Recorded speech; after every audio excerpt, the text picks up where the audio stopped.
Good morning civil engineers. आज हम देखेंगे आर्च का problem. A 3-inch parabolic arch of span 20 meter and rise 4 meter carries a UDL of 20 kN per meter run on the left half of the span. Find the maximum bending moment for the arch. ये एक arch का problem है। एक 3-inch arch है जिसका span 20 metre का है और क्राउन की हाइट 4 मीटर है, जिस पे कहा गया है कि 20 किलो न्यूटन पर मीटर का एक यूडीएल लगा है half of the left span, मतलब स्पैन के आधे लेफ्ट हाफ में 20 किलो न्यूटन का यूडीएल लगा हुआ है और हमको फाइंड क्या करना है, मैक्सिमम बेंडिंग मोमेंट। आइए देखते हैं मैक्सिमम बेंडिंग मोमेंट कैसे फाइंड करते हैं। फर्स्ट ऑफ ऑल हम इसका डायग्राम बनाएंगे। 3-inch पैराबोलिक आर्च, एक 3-inch पैराबोलिक आर्च है कुछ इस तरह से, ठीक।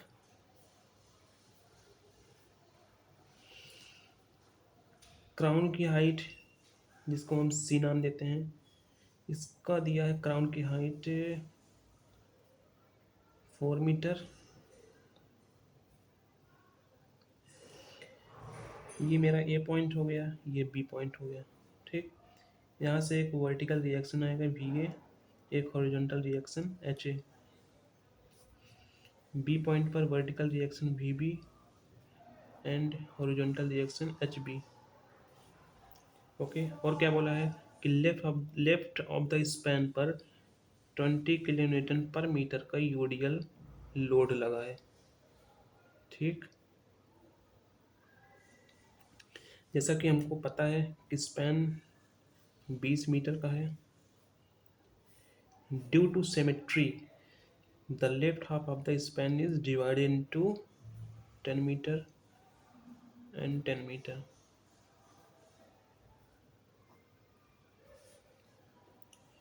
This is called crown.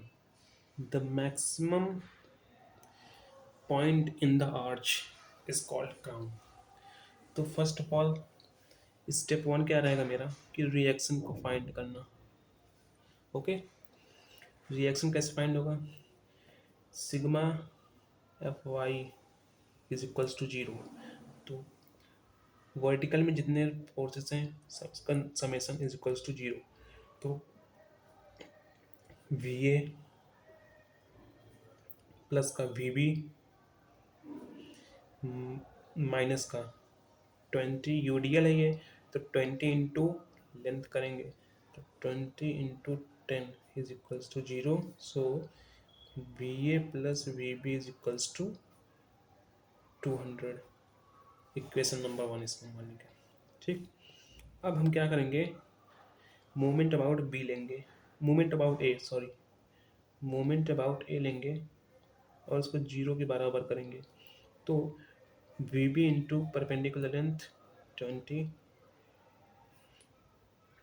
Minus 20 into length 10 into A. UDL किस पे, यूडीएल का सी जी कहाँ लाई करता है, हाफ पे, तो 10/2। ओके, तो V B is equals to यहाँ से आ जाएगा 20 इंटू 10 इंटू 5 डिवाइडेड बाई 20। तो मेरा वी बी की वैल्यू जो आ गई 50 किलो न्यूटन हो गया।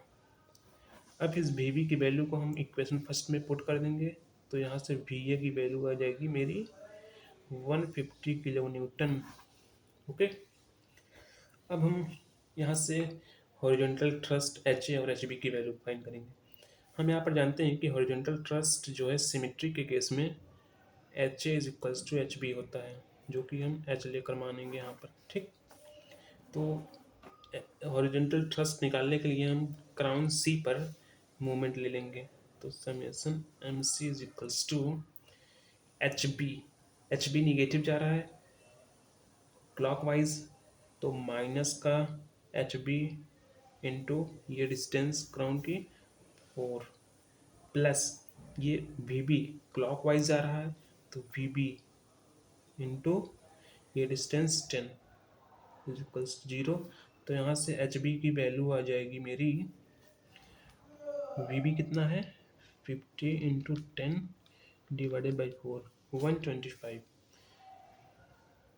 Kilo Newton. ये किसके बराबर होगा? एच के बराबर।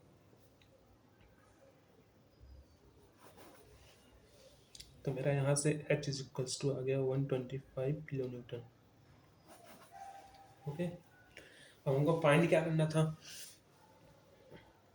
Find the maximum bending moment for the arch. तो हमको आर्च के मैक्सिमम बेंडिंग मोमेंट फाइंड करना। तो हमको पता है कि मैक्सिमम बेंडिंग मोमेंट कहाँ रहेगा? जहाँ पर मैक्सिमम लोड अप्लाई करिया जाएगा। ठीक, तो देखिए हमारा लेफ्ट हाफ पोर्शन पर मैक्सिमम लोड है 20 किलो न्यूटन का, यूडीएल लगा है, तो मैक्सिमम बेंडिंग मोमेंट मेरा ए सी में पाया जाएगा। ठीक, तो हम यहाँ से एक सेक्शन कट करेंगे किसी एक्स डिस्टेंस पर फ्रॉम द लेफ्ट सपोर्ट ए, और इस सेक्शन का नाम दे देंगे डी पॉइंट। ठीक, तो इसको हम एज इट इज बना लेते हैं।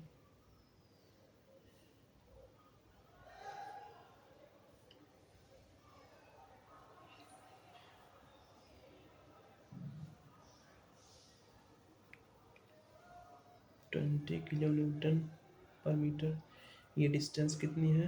एक्स। ओके, सो अब हमको ये डिस्टेंस फाइंड करना पड़ेगा, ये वाई। ठीक, तो फॉर द पैराबोलिक आर्च हम जानते हैं कि y इज इक्वल्स टू होता है 4hx ब्रैकेट में l minus x upon L square. ठीक, तो 4 इंटू एच कितना है मेरा?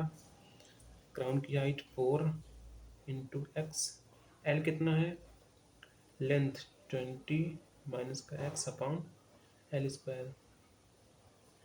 तो यहाँ से मेरा y आ जाएगा 4 into 4 divided by 20 square into 20, तो ये मेरा हो जाएगा 0.8x माइनस का 0.04 एक्स स्क्वायर। ठीक, तो यहाँ से एक रिएक्शन आ रहा है, ये वी ए और ये एच ए। तो मोमेंट अबाउट डी पॉइंट ले लेंगे, तो वी ए एंटी क्लॉकवाइज आ रहा है, तो उसको पॉजिटिव 150 इंटू ये डिस्टेंस कितनी है?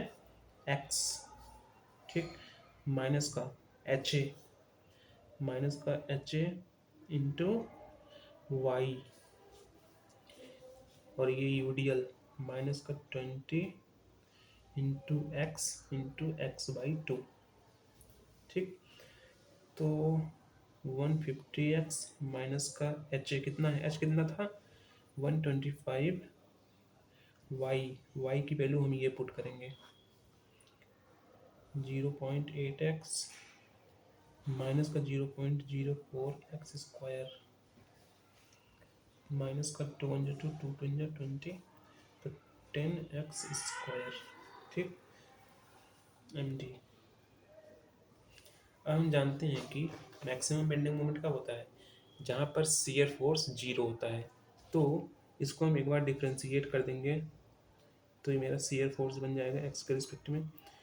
तो 150 इंटू एक्स डिफ्रेंशिएशन 150 माइनस का 125 कॉन्स्टेंट, 0.8 एक्स का differentiation 0.8 minus 0.04 into x square, तो 2 इंटू 0.04 एक्स माइनस 2 आगे आ जाएगा, तो 20x।